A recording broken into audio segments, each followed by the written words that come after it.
तो हमारी पहली खबर, अहमदाबाद में हुए प्लेन हादसे की वजह क्या है? क्या ये इंसानी चूक थी, लापरवाही थी या तकनीकी खराबी? अब जल्द ही इसका पता चल जाएगा, क्योंकि प्लेन का ब्लैक बॉक्स मिल चुका है। ब्लैक बॉक्स से मिलने से इस बात का भी पता चल जाएगा कि मेडे कॉल देने से पहले प्लेन के पायलट सुमित सबरवाल और उनके को पायलट क्लाइव कुंदर के बीच क्या बातचीत हुई थी। इस भयावह हादसे की तस्वीरों ने सबको हिलाकर रख दिया है। तमाम तरह के सवाल भी उठाए जा रहे हैं। एक सवाल यह भी है कि एयरपोर्ट के बिल्कुल आसपास आबादी का होना क्या इस तरह के हादसों का खतरा और बढ़ा देता है? एक्सपर्ट्स कुछ ऐसा ही सोचते हैं, और जो लोग हवाई अड्डे के आसपास के घरों में रहते हैं डरे हुए हैं, कह रहे हैं कि एयरपोर्ट के पास अब डर लगता है।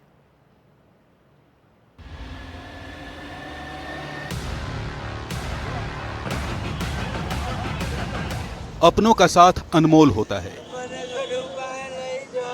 जब पता चले कि यही साथ हमेशा के लिए छूट गया तो हथेलियों पर चाहे लाख सोना रखिए, सब मिट्टी है।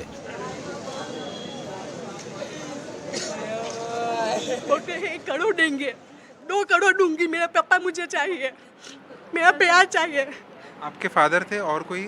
मेरी मदर भी थी वहाँ, सब परिवार खत्म हो गया मेरा। और 1 करोड़ 2 करोड़ के क्या करूँगी मैं? पैसों से क्या मिलता है? पैसा से हम पलंग खरीद सकते हैं, खिलौना खरीद सकते हैं, मुझे सच्चा आनंद कब मिलेगा? सच्चा प्यार कहाँ मिलेगा?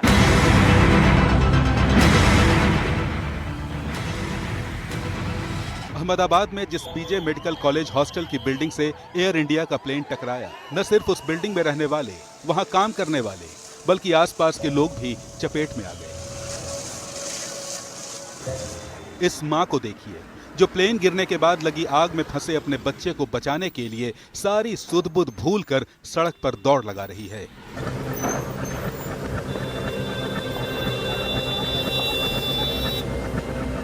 कुछ देर पहले बच्चा खेल रहा था, कुछ ही देर बाद उसे बचा पाने में नाकाम रही मां की तस्वीर कलेजे पर आरी चला रही है।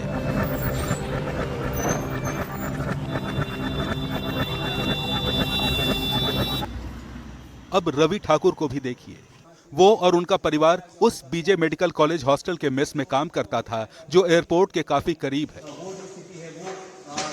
रवि ठाकुर अपनी मां और बेटी की तलाश में दर दर भटक रहे हैं। नहीं एडमिट में है, नहीं कुछ पीएम बाजू में है, कुछ पता नहीं चल रहा है। भरोसा है मिलेंगी? भरोसा है, एक सीढ़ी है, अभी वो दीदी देखने गए हैं, अगर वहाँ से कुछ पता चल जाए तो बस। रवि ठाकुर मां और बेटी को तलाश कर थक भले ही चुके हैं, लेकिन परिवार ने उम्मीद का दामन नहीं छोड़ा है। बस आंसू नहीं थम रहे। मेरी मम्मी कल से मैस में गई, तब से वापस नहीं आई है। मेरी भतीजी भी थी साथ में। हम लोग कल से ढूंढ रहे हैं उनको, कुछ पता नहीं चल रहा है, कुछ भी नहीं। हम जगह पे सिविल में सब जगह पे ढूंढा पर कोई पता नहीं चल रहा। उनका नाम क्या है, बता पाएंगे? सरला बहन। अच्छा, तो वो मैच के कैंटीन में काम करते थे? हाँ, डॉक्टरों का। और आपकी बेटी थी क्या वो उनके साथ में? मेरी भतीजी थी। अच्छा। और मेरा लड़का रोड पे जल गया। अब इस मां को देखिए, एयरपोर्ट के करीब जहां हादसा हुआ, वहीं रेहड़ी पटरी से जीवन चलाती थी। बहू झुलस गई, बेटा जल गया, अभी लाश तक नहीं मिली। बम ब्लास्ट हुआ है, बम ब्लास्ट मेरे मन में ऐसा लगा, धराधर थाना में। वो देखने जाऊँ था तो बहू भी अंदर देखने गई। इतने में तो वो एक भाग उधर पड़ा, एक भाग उधर पड़ा विमान का, और पूरा विमान बीच में गिरा और मेरा लड़का रोड पे जल गया। अच्छा। वो पूरा कैंटीन के बाहर इधर है मेन रोड पे, उधर लड़का जल गया, उधर बहू का हाथ पैर चल गया, वो भी भर्ती है सिविल में। बम ब्लास्ट हुआ है। ये तीनों तस्वीरें अलग अलग हैं, लेकिन इनके बीच एक रिश्ता है। वो रिश्ता है दर्द का, क्योंकि सबका गम एक जैसा है। सब ने अपनों को खोया है। इनका कसूर सिर्फ इतना था कि इन लोगों ने 4 पैसे कमाने की चाहत में ही सही, रहने के लिए ऐसी जगह चुनी जो एयरपोर्ट के काफी करीब थी। अगर आप अहमदाबाद एयरपोर्ट का रनवे देखेंगे तो रनवे पे जैसे ही फ्लाइट अगर 10 फीट भी ऊपर जाती है तो आपको पूरा एक सोसाइटी का इलाका देखने में मिलता है। मैंने खुद ने ऐसी कई रिपोर्ट की है कि जहाँ पे फ्लाइट मेरी ठीक ऊपर 25 फीट ऊपर से गुजर रही होती है जब मैं मेन सड़क पे खड़ी होती हूँ। तो और यहाँ पे जिस ट्रॉमा सेंटर पर हम खड़े हुए हैं, ये अहमदाबाद का सिविल अस्पताल है। गनीमत ये रही कि वो बिल्डिंग पूरी पीछे थी। अगर सोचिए अहमदाबाद सिविल अस्पताल की वो बिल्डिंग होती तो क्या हादसा होता। क्योंकि ये अहमदाबाद एयरपोर्ट का ये रनवे का, यहाँ से जब भी फ्लाइट गुजरती है तो बिल्कुल ठीक ऊपर से गुजरती है। हर कोई यहाँ पे अहमदाबाद सिविल अस्पताल में जब भी अगर कोई आता है तो उसको लगता है कि बिल्कुल फ्लाइट उसके सर के ऊपर से जा रही है। तो सवाल ये है कि क्यों बसाई जाती हैं ऐसी जगहों पर बस्तियां, क्यों बनाए जाते हैं उन इलाकों में घर जहां जीवन गुजारने की कीमत मौत से चुकानी पड़े।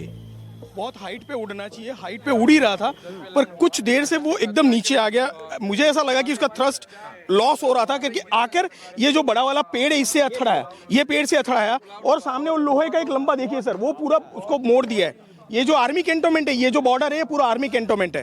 तो ये बॉर्डर को क्रॉस करके ये बॉर्डर जैसे खत्म होती है, सामने सर बीजे मेडिकल का मेस है और जो डॉक्टर्स वगैरह वो वहाँ रेसिडेंट है उनका, वो लोग 1 बजे के करीबन खाना खाने के लिए, वहाँ 1:30 बजे के करीबन खाना खाने के लिए सारा इकट्ठा हुए और उसमें 60 स्टूडेंट्स तो खाना खा रहे थे और बाकी के 30-35 स्टूडेंट्स उसके बगल में वेट कर रहे थे कि ये स्टूडेंट्स खत्म हो, दूसरे स्टूडेंट्स वहाँ पे खाने के लिए जाए। तो जैसे ही वो प्लेन जैसे सर वो बिल्डिंग से अथड़ाया तो इसकी हाइट का वो बिल्डिंग था, उसका हाफ पोर्शन तो पूरा नष्ट हो गया। तो जैसे ही वो स्टूडेंट्स थे उन पे पूरा के पूरा वो प्लेन का हाफ पोर्शन उन पे गिरा और पूरा जो फ्यूल था सर वो फ्यूल पूरा स्प्रेड हो गया और वो सारे डॉक्टर्स पूरे जलने लगे सर, जल के आधे से ज्यादा बाहर आने लगे। यही वजह है कि अहमदाबाद में हुए प्लेन हादसे के बाद देश के तमाम शहरों में एयरपोर्ट के पास रहने वाले लोगों में डर समाया है। डर इस बात का है कि अगर अहमदाबाद प्लेन क्रैश जैसा हादसा हुआ तो क्या होगा। कल का हादसा हुआ उस वजह से हम लोग को लग रहा है कि हम लोग को भी अभी डर का माहौल हो गया। घबराहट तो हो रही है क्योंकि कल जो हुआ वो बहुत ही बुरा हुआ। तो यहाँ से ऐसा डर लग रहा है कि हम कभी कुछ भी हो सकता है। जब से ये हादसा हुआ उससे और ज्यादा डर लगने लगा है। थोड़ा सा डर तो लगता ही है। आज हम आपको अलग अलग शहरों के कुछ ऐसे ही लोगों से मिलवाएंगे, उनकी बातें सुनवाएंगे। एयरपोर्ट और उसके आसपास बसाई जाने वाली रिहायशी कॉलोनियों को लेकर कानून क्या कहता है ये बताएंगे और साथ में सिस्टम से सवाल भी पूछेंगे कि अगर कानून नहीं है तो अब तक बनाया क्यों नहीं, और अगर है तो इस पर अमल का इंतजाम क्यों नहीं किया, क्योंकि ये किस्सा, ये हाल किसी एक शहर का नहीं, शहर शहर का है। तो चाहे दिल्ली हो, मुंबई हो, पटना हो या फिर जयपुर, एयरपोर्ट के पास बस्तियां बसी हैं, ऊंची ऊंची इमारतें हैं। इन्हें बनाने और बसाने में कानून का कितना पालन किया गया, किसी ने कानून तोड़े या नहीं तोड़े, ये बहस का अलग मुद्दा हो सकता है, लेकिन सच ये है कि रिहायशी इलाके एयरपोर्ट्स के बिल्कुल करीब पहुंच गए हैं। हम आपको एयरपोर्ट के आसपास घर बनाने से जुड़े कानून भी बताएंगे, लेकिन उससे पहले मुंबई और जयपुर का हाल दिखाते हैं। मनोविज्ञान की पोथियां कहती हैं कि इंसान बुरी यादें सबसे पहले भूलता है, या फिर ये कहें कि उन्हें दिमाग के उस अवचेतन हिस्से में धकेल देता है जहां से बाहर निकलकर वो परेशान नहीं करती, चुपचाप पड़ी रहती हैं। दरअसल ये कुदरत से मिला वो रक्षा तंत्र है जो सदमे से उबरने में मदद करता है। लेकिन अहमदाबाद से आई प्लेन क्रैश वाली तस्वीरों में लाशों के बीच अपनों की तलाश करने वालों का दर्द देखने के बाद समझदारी कहती है कि इन्हें भूलना नादानी होगी। अहमदाबाद में सरदार वल्लभ भाई इंटरनेशनल एयरपोर्ट से टेक ऑफ के बाद एयर इंडिया का विमान मेघानी नगर के जिस भीड़ भरे इलाके में गिरा, वहां से हवाई अड्डे का एरियल डिस्टेंस करीब 2 किलोमीटर या शायद उससे भी कम हो। इस हादसे में जान उनकी गई जो या तो प्लेन के अंदर थे या हवाई अड्डे के बिल्कुल करीब।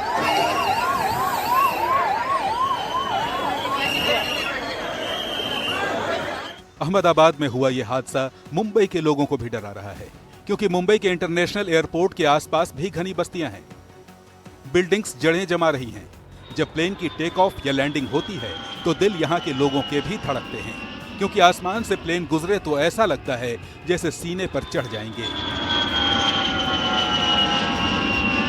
हम हार्डली 1 किलोमीटर के से भी अंदर है हम एयरपोर्ट के रनवे से, तो देखिए इसके पीछे भी एक सर्विस रोड है, वहाँ पे अगर आप देखेंगे तो यहाँ इतने सारे मछुआरे आते हैं, वो अपनी मछलियाँ बेचते हैं।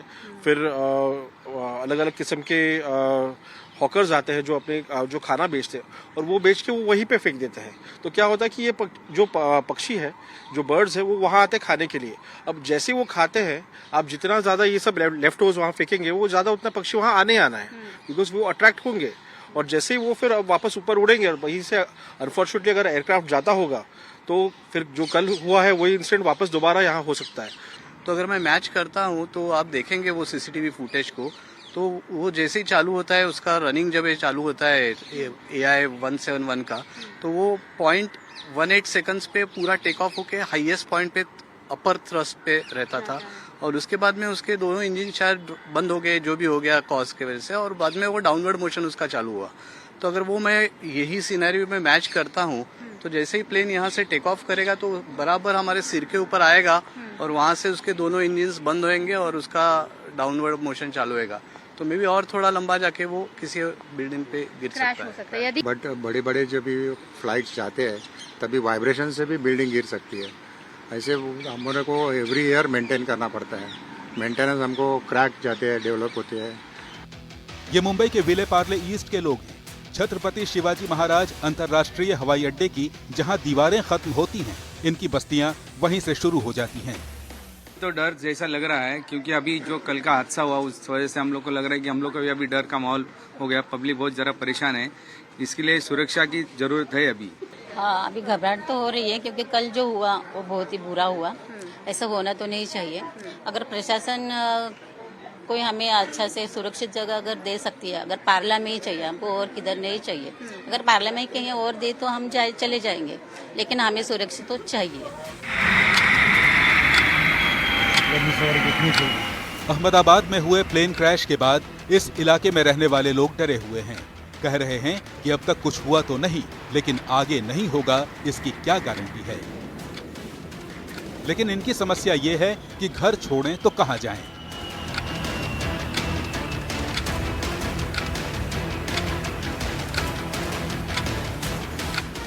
डर तो लगता ही है, पर किधर नजीक किधर घर देगा तो अच्छा। हम लोग 60, 70, 80 साल से इधर रह रहे हैं हम लोग, तो कहाँ जाएंगे अब यहाँ से हम लोग को। तो हम लोग को जरा डर लगता है ना यहाँ से, तो हम लोग को किधर नजदीक देगा तो हम लोग निकल सकते हैं यहाँ से, ऐसा कुछ नहीं है। प्रशासन ने कुछ तो करना चाहिए झोपड़पट्टी के लिए। हम लोग अभी 70 साल से यहाँ पर रहते हैं, अभी तक तो ऐसा इधर कुछ हुआ नहीं, लेकिन फिर भी अगर हम लोग को किधर देंगे जगह, रूम देंगे तो हम लोग चले जाने के लिए तैयार है। प्रशासन कुछ करता ही नहीं। आज 70-75 साल से हम लोग यहाँ पर है।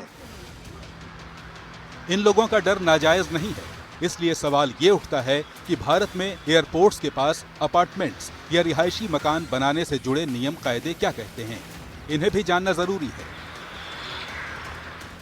हवाई अड्डे के 100 मीटर के दायरे में कोई भी कंस्ट्रक्शन नहीं किया जा सकता। 101 से 200 मीटर की दूरी में केवल एक मंजिला मकान बनाए जा सकते हैं। 201 से 300 मीटर की दूरी में सिर्फ 2 मंजिला मकान बनाए जा सकते हैं। नागरिक उड्डयन मंत्रालय ने साल 2015 में इस बारे में कानून बनाया था, जिसके मुताबिक रनवे से 1200 मीटर के दायरे में 100 मीटर तक की ऊंचाई वाली कोई भी इमारत नहीं बन सकती, जबकि 1.5 किलोमीटर के दायरे में 150 मीटर ऊंची इमारत नहीं बनाई जा सकती। विमान के आने जाने के रास्ते में 150 मीटर ऊंची इमारत बनानी हो तो रनवे से इसकी दूरी कम से कम 3.5 किलोमीटर होनी चाहिए। अगर इंटरनेशनल एयरपोर्ट हो तो हवाई अड्डे के 4 किलोमीटर के दायरे में 56.27 मीटर से ऊंची इमारत नहीं बन सकती। लेकिन ऐसा नहीं है कि कानून टूटते नहीं, खूब टूटते हैं, धड़ल्ले से टूटते हैं। तभी तो airports authority of India notice भेजती है, आपत्ति जताती है और कई बार आरोपियों को जुर्माना लेकर छोड़ भी दिया जाता है। इसी साल जनवरी में एयरपोर्ट्स अथॉरिटी ऑफ इंडिया की शिकायत पर महाराष्ट्र रियल एस्टेट अपीलीय न्यायाधिकरण ने स्पेंटा बिल्डर्स को AAI से मिली ऊंचाई अनापत्ति प्रमाण पत्र का उल्लंघन करने पर 5 लाख रुपए का जुर्माना लगाया। मार्च 2025 में बॉम्बे हाईकोर्ट ने भी कहा था कि मुंबई हवाई अड्डे के आसपास नियम तोड़कर बनाई गई बिल्डिंग्स पर अधिकारी चुप नहीं बैठ सकते, क्योंकि इससे इंसानी जिंदगी को खतरा है। वैसे एयरपोर्ट की सुरक्षा और हादसों से बचने के लिए कुछ नए कानून भी बनाए जा रहे हैं। जयपुर एयरपोर्ट की सुरक्षा के लिए बनाए जा रहे ऐसे ही एक कानून के प्रावधानों के मुताबिक हवाई अड्डे से 500 मीटर के दायरे में जिन मकानों के दरवाजे एयरपोर्ट की ओर खुलते हैं उन्हें बंद करना होगा। इन मकानों की छतों पर जाने पर भी पाबंदी होगी।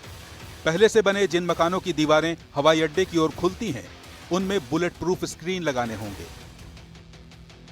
इन नियम कायदों से एयरपोर्ट की सुरक्षा तो हो जाएगी, लेकिन आम लोगों का क्या? क्योंकि हालात कमोबेश जयपुर में भी वही हैं जो दूसरे शहरों में हैं।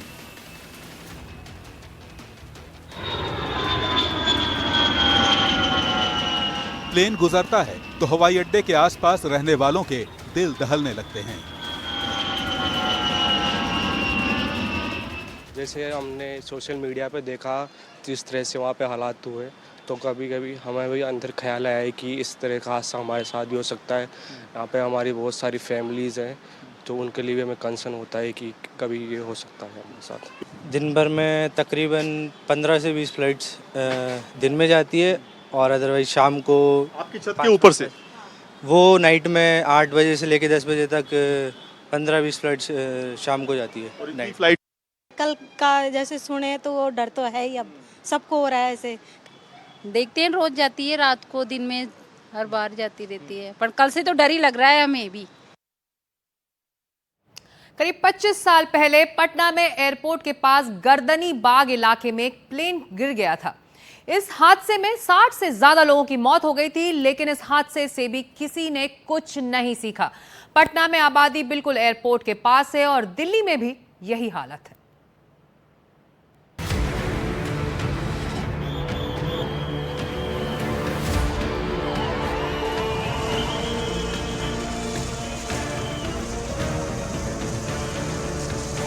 एयरपोर्ट के करीब बसाई गई बस्तियों की वजह से हादसे का जैसा खतरा मुंबई और जयपुर में है, वैसा ही दिल्ली और पटना में भी है।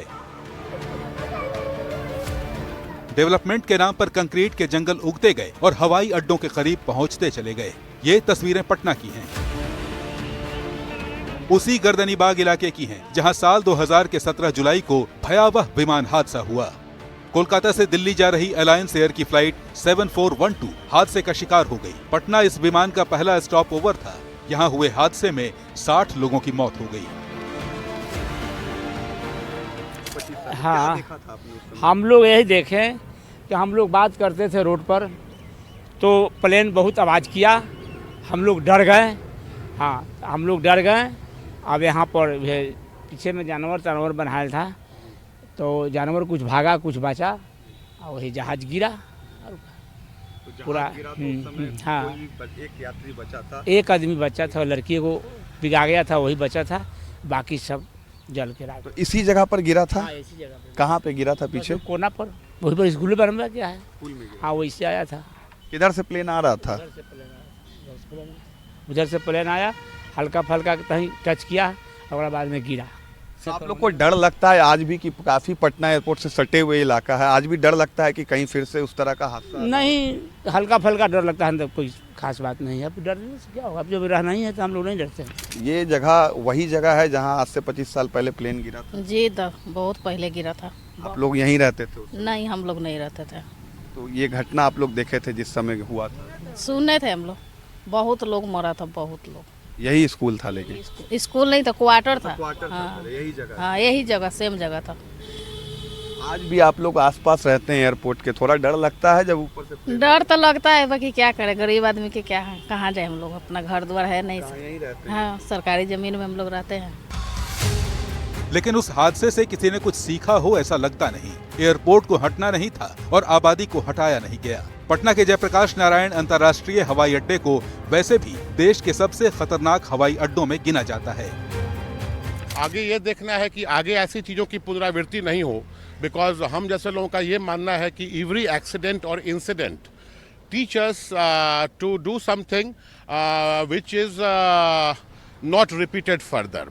एविएशन सेफ्टी में घटनाओं से हम लोग बहुत सीखते हैं, और जो भी चीज़ें सामने में आती हैं, तथ्य आते हैं कि किस वजह से कौन सी घटना क्यों हुई, तो फिर उसका निराकरण किया जाता है।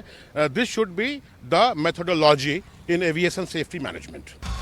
जो हालात पटना हवाई अड्डे के हैं वैसी ही हालत देश की दिल्ली राजधानी की भी है। प्राइमा फेशियाई सर जो मुझे लग रहा है वो टेक्निकल फेलियर लग रहा है, may be due to bird strike और may be due to technical problem, because Ahmedabad ऐसा एरिया है सर जहाँ पे बर्ड स्ट्राइक का बहुत प्रॉब्लम है। अच्छा, तो हो सकता है कि टेक ऑफ के टाइम ही आपके इंजन में, दोनों इंजनों में बर्ड घुस गई हो। तकनीकी खामी भी हो सकती है, बट जिसके चांसेस बहुत कम है कि दोनों इंजन एक साथ फेल हो जाएं, वो बहुत rare of the rare situation है। एयरपोर्ट के इर्द गिर्द अक्सर नई बिल्डिंग्स उग आती हैं। ये निर्माण कितना कानून के दायरे में है और कितना दायरे से बाहर, ये बहस का अलग मुद्दा हो सकता है। लेकिन सवाल अहमदाबाद हवाई अड्डे के पास हुए प्लेन हादसे जैसे खतरे का है। भगवान न करे अगर दिल्ली में वैसा हो गया तो तबाही किस कदर मचेगी, सोचकर कलेजा कांप उठता है। वैसे एयर इंडिया का प्लेन क्रैश होने के 7 मिनट बाद ही धर्मेंद्र घटनास्थल पर पहुंच गए थे। एनडीटीवी से खास बातचीत में उन्होंने एकमात्र जिंदा बचे विश्वास रमेश कुमार की पूरी कहानी बताई कि कैसे लोगों ने पहले उन्हें हॉस्टल का कोई घायल समझा, लेकिन जब विश्वास ने टिकट दिखाया तब जाकर उन्हें इस चमत्कार का पता चल सका।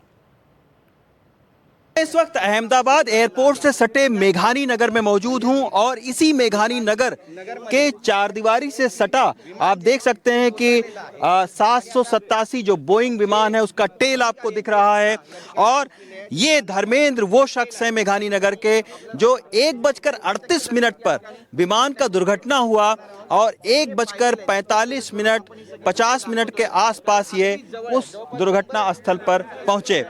धर्मेंद्र भाई, क्या हुआ, क्या देखा आपने, वो विमान किस तरीके से, क्योंकि आप लोग तो हमेशा देखते होंगे विमान, बिल्कुल यही पाथ है, एयर पाथ है, बिल्कुल। क्या देखा आपने? सर एक्चुअली प्लेन बहुत हाइट पे उड़ना चाहिए, हाइट पे उड़ ही रहा था, पर कुछ देर से वो एकदम नीचे आ गया। मुझे ऐसा लगा कि उसका थ्रस्ट लॉस हो रहा था, क्योंकि आकर ये जो बड़ा वाला पेड़ है इससे अथड़ाया, ये पेड़ से अथड़ाया और सामने वो लोहे का एक लंबा देखिए सर, वो पूरा उसको मोड़ दिया है। ये जो आर्मी कैंटोनमेंट है, ये जो बॉर्डर है, ये पूरा आर्मी कैंटोनमेंट है। तो ये बॉर्डर को क्रॉस करके ये बॉर्डर जैसे खत्म होती है, सामने सर बीजे मेडिकल का मेस है और जो डॉक्टर्स वगैरह वो वहाँ रेसिडेंट है उनका, वो लोग 1 बजे के करीब खाना खाने के लिए, वहाँ 1:30 बजे के करीबन खाना खाने के लिए सारा इकट्ठा हुए और उसमें 60 स्टूडेंट्स तो खाना खा रहे थे और बाकी के 30-35 स्टूडेंट्स उसके बगल में वेट कर रहे थे कि ये स्टूडेंट्स खत्म हो, दूसरे स्टूडेंट्स वहाँ पे खाने के लिए जाए। तो जैसे ही वो प्लेन जैसे सर वो बिल्डिंग से अथड़ाया तो इसकी हाइट का वो बिल्डिंग था, उसका हाफ पोर्शन तो पूरा नष्ट हो गया। तो जैसे ही वो स्टूडेंट्स थे उन पे पूरा के पूरा वो प्लेन का हाफ पोर्शन उन पे गिरा और पूरा जो फ्यूल था सर वो फ्यूल पूरा स्प्रेड हो गया और वो सारे डॉक्टर्स पूरे जलने लगे सर, जल के आधे से ज़्यादा बाहर आने लगे। और इसी दरमियान ऐसा हुआ कि सर जो ब्रेक हुआ तो जो वो बंदा, जो विश्वास नाम का जो बंदा था, हमें भी यकीन नहीं हो रहा था कि वो बंदा, जैसे ही हमें ऐसा लगा कि जो ब्रेक हुआ ना सर। एक चीज और दर्शकों को बताना चाहेंगे, जो 242 पैसेंजर में से जिस एक शख्स जिंदा बचा है विश्वास नाम का, वो कैसे जिंदा हो गए और उनके जिंदा होने का जो विश्वास है वो धर्मेंद्र जैसे प्रत्यक्षदर्शी भी महसूस नहीं कर पाए। जी बिल्कुल कि आपको नहीं लगा कि कोई इसमें जिंदा बचा हो? सर कैसे, हमें इसीलिए नहीं लगा कि सर जो उसकी जो आग थी वो आग 100-150 किलोमीटर 150 मीटर का एरिया पूरा कवर कर चुकी थी, क्योंकि वो फ्यूल इतना प्योर था कि जिसकी वजह से सर दीवार जल रही थी सर, जो दीवार मिट्टी की दीवार जल रही थी। और हम कैसे यकीन करते कि वो बंदा, पर हमें ऐसा फील हुआ कि जब वो जो ब्रेक हुआ ना फ्लाइट, वो उस मूवमेंट मतलब उसी जगह पर बैठा हुआ होगा। तो जैसे ही वो टूटा ना सर तो उछल गया, उछल के वो नीचे यहाँ अथड़ा कर वो बिल्डिंग को टच होके मतलब वहाँ टकरा कर नीचे आके गिरा। पर उस पे भी फ्यूल उड़ा था, उसका भी शरीर जल रहा था, चेहरे पे उसके चोट आई थी, वो जल रहा था, नीचे गिरा, वो कुछ देर गिरा रहा, फिर वो उठकर वो चलने लगा आगे की साइड। वो जाके बोल रहा था कि मैं पैसेंजर हूँ, मैं खुद पैसेंजर हूँ, पर कोई बिलीव नहीं कर रहा था सर, क्योंकि सबका ध्यान इतना बड़ा ब्लास्ट था उसी में था, क्योंकि कोई यकीन नहीं कर रहा था कि शायद पैसेंजर। हमें ऐसा लगा कि वो डॉक्टर्स के टीम में से कोई बंदा होगा करके। फिर वो आगे जाकर उसने बताया कि बोले मेरे पास मेरा टिकट है, मेरा पासपोर्ट है करके ये बताने लगा। जब जाके ये यकीन हुआ कि वो बंदा उसी प्लेन का था और वो इतना लकीली कि सर वो बच गया। ये भगवान की कृपा है, वरना कोई बच नहीं सकता सर, इतना बड़ा हादसा, इतना भयंकर हादसे में। तो अहमदाबाद प्लेन क्रैश पर हमारी महा कवरेज जारी है लगातार, कहीं मत जाइए, देखते रहिए एनडीटीवी इंडिया।